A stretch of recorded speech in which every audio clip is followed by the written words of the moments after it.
follow the script, play your part, stick to the plan. Well, what the hell was that? What was that vote? I'm trying to win $1 million, people. This is not gonna work for me. Oh, the humanity, the calamity, the entropy. Internet, we can't blindside everyone all the time, right? Right? Well, every so often we get players who don't follow the plan set out before them and instead display a sense of agency, independence, making a move for themselves over whatever the group wants. They go rogue and vote for what's in their best interest, and as we're about to see, sometimes it works out. Heck, sometimes these devilish rogues win the game, and then sometimes they don't. Speaking of a player who has both won the game as a reformed rogue and also cast a major rogue vote, one of the most insane rogue votes in the entirety of Survivor around the world is when Tyson switched his vote from Russell to Parvati in the pre-merge of Season 20 Heroes vs. Villains. Indeed, the rogue vote to end all votes in a 9-person tribe where an alliance of 6 held all the power. The plan was simple. It was foolproof. On paper, anyway. There was a minority alliance of 3, Russell, Parv, and Danielle, and so the idea was to split the vote 3 and 3. 3 for Russell, 3 for Parv, and if Russell played his idol, Parvati goes. And if he doesn't, then they vote out Russell on the revote. That was the plan, as Boston Rob explained it, and it couldn't fail so long as nobody went rogue and got any bright ideas. Tyson. Yeah, so Tyson thought this through and decided he didn't really want Russ to go. He wanted Parv to go. And he figured if Parv and Danielle were playing smart, they would both vote for Russell to give him 5 votes. Meaning Russ votes Parvati to give her 4 votes, and so if Tyson, one of the Russ votes, switches to Parv, the final vote will be 5 for Parv, 4 for Russ, and Parv goes home. I mean, you know, never mind that Russ had an idol and they all kind of knew it. Never mind he just, you know, plays it on himself to flush an idol and keep himself in the game. Nope, Russell did play his idol in the end, but he went kamikaze and he played it on Parv, and Tyson immediately knew he screwed up. Instead of a regular 3-3 split, he made it 4-2, and the 4 votes were now negated, meaning Russell, Parvati, and Danielle could send anyone they wanted home. And guess who they voted for? They voted for the King Rogue himself. They voted for Tyson. When Russell came and told me that he wanted to vote out Parvati, I thought it was actually an excellent opportunity to maybe flop my vote to Parvati. I mean, I want her out. No, not this way. Parvati? Are you serious? 6-person voted out of Survivor, Heroes vs. Villains. Tyson. We may have peaked with the insanity meter after just that first moment in this video, but there's a lot of different ways to slice these votes, so let's talk about what happens when a player completely on the bottom and on the outs places a rogue vote and somehow decides who gets voted out, all by accident. I am talking about Jonathan Penner from Season 25 Philippines, when at the final 10, in what appeared to be a chaotic 5-5 vote split between 2 warring factions, Penner decided not to play ball and instead cast a vote in a completely random direction, making the vote 5-4-1. Oh boy. Okay, so basically there was a coalition of yellow players, the Tandang Alliance of 5, who all decided to vote for Jeff Kent. Meanwhile, the blue and red tribe banded together as another 5, Malcolm, Denise, Carter, Jeff Kent, and Penner. The problem was that Penner was the original target for the entire tribe. It wasn't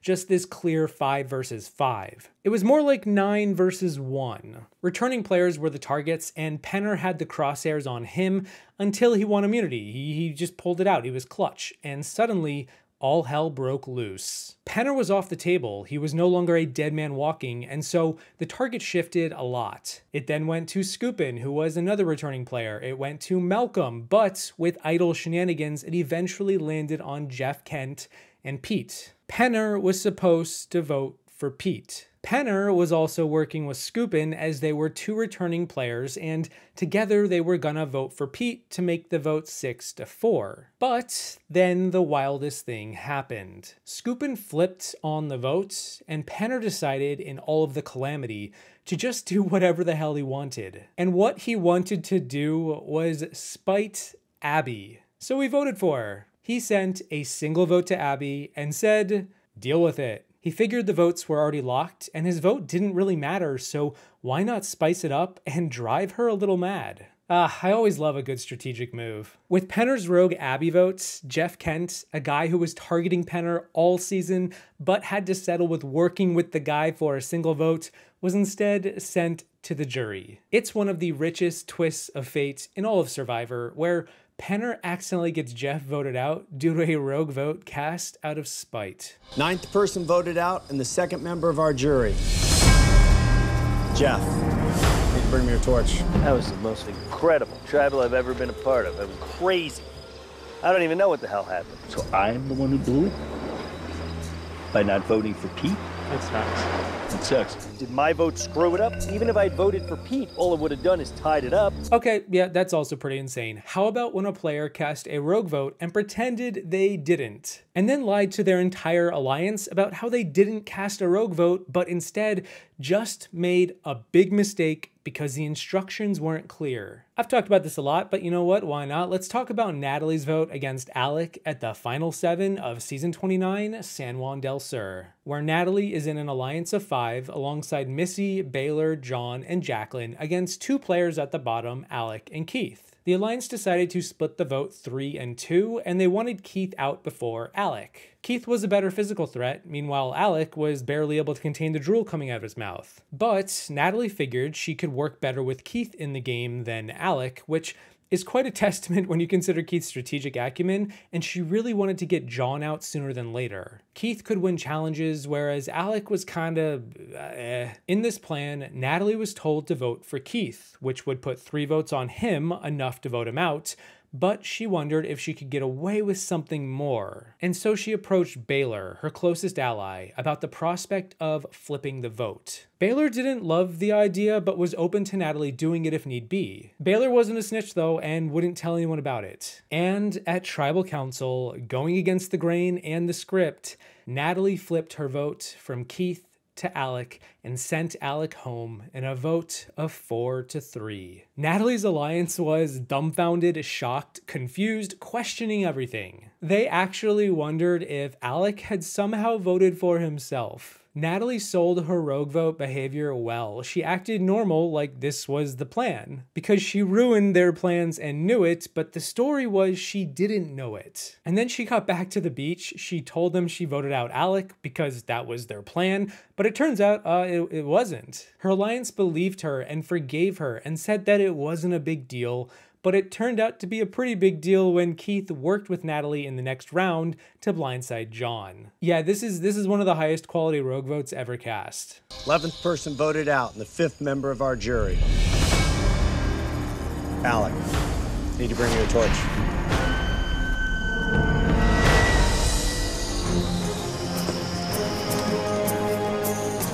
Did Alec vote for himself?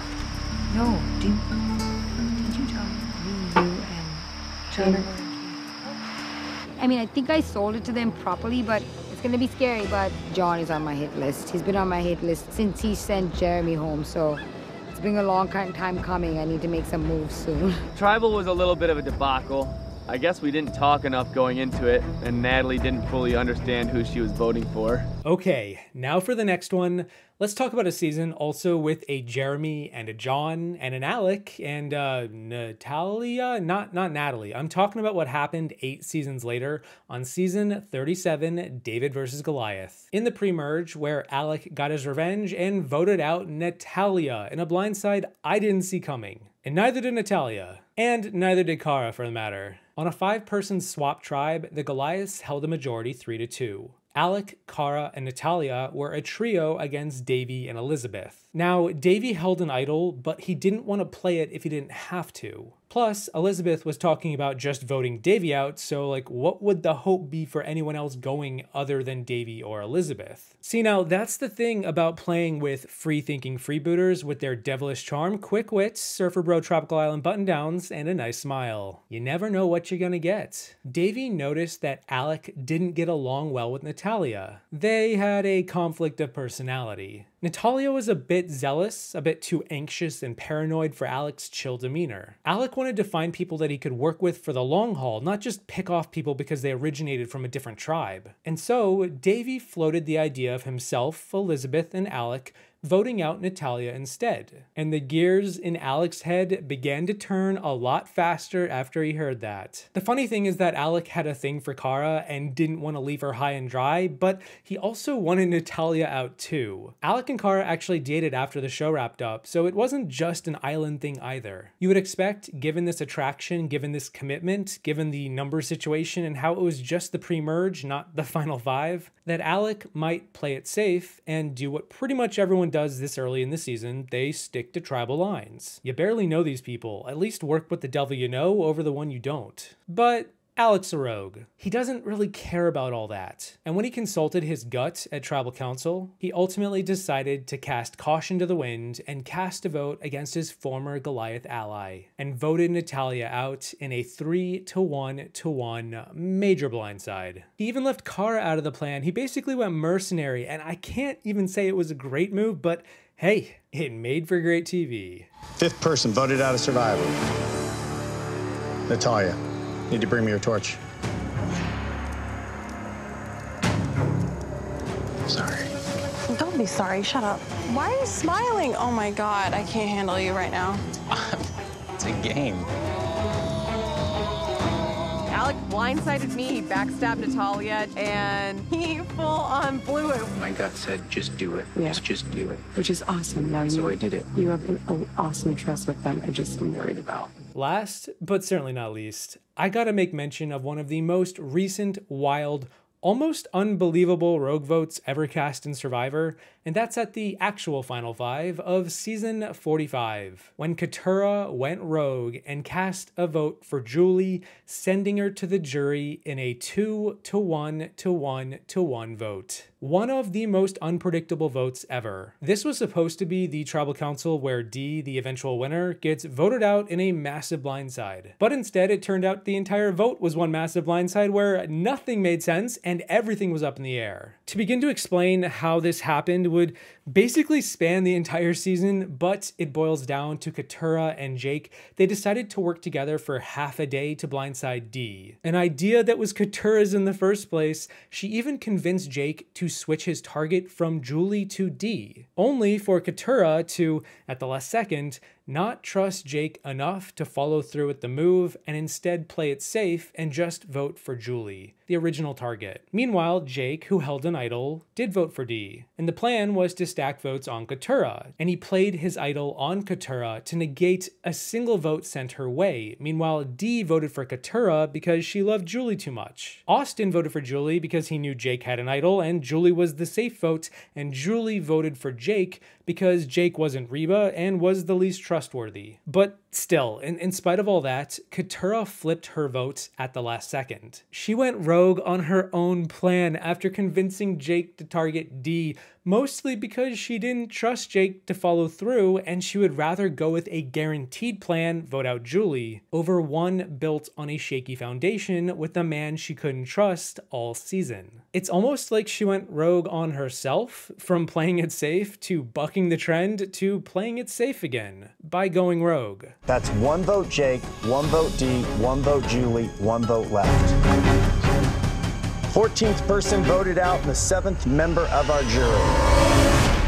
You made me swear on Nana, dude. What the hell? Honestly, at the end of the day, Jake, you can be upset, but I just don't trust Jake.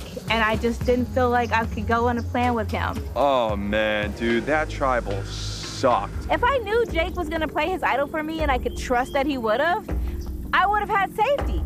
I would've absolutely been able to vote for Dee. Right now, 100% I'm kicking myself. If I had stuck to our original plan and voted for Dee, Dee would've went home. And those are 5 insane moments of rogue votes on Survivor. And there are a lot more wild rogue votes out there to talk about. This is just the beginning, but I gotta say, I am rather pleased with how these 5 turned out. There's just a lot to unpack with this group. Anyway, let me know what you think about these moments and any other rogue votes that you can recall that you might want me to talk about in the future. A big thanks to my patrons for going rogue on your bank account and making the smart decision to directly support me. I really do appreciate it. Thank you all for watching. I hope you enjoyed the video. Don't forget to think for yourself every so often on your way out. And I will see you in the next one. Once I remember how Australian Survivor actually cast a player named Rogue, and she turned out to be insane. Closer to death than the rest here, so I'll give it a go. No.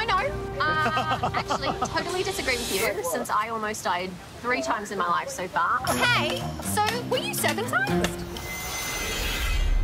I can help you out right now, I'm just saying. North Carolina, on the East Coast. So all the way on the other side. So because I live there half the time, I don't need you to explain it like I'm an idiot, but thank you. Oh. I'm more African American than you are, you need to understand. Technically, I think I'm actually the only hero here, I've decided, because the rest of them are like, I don't know what the rest, no, I'm taking that whole sentence back, but it's still true. Okay, no one saw coming. Rogue, I officially break the winner's curse. Thank you.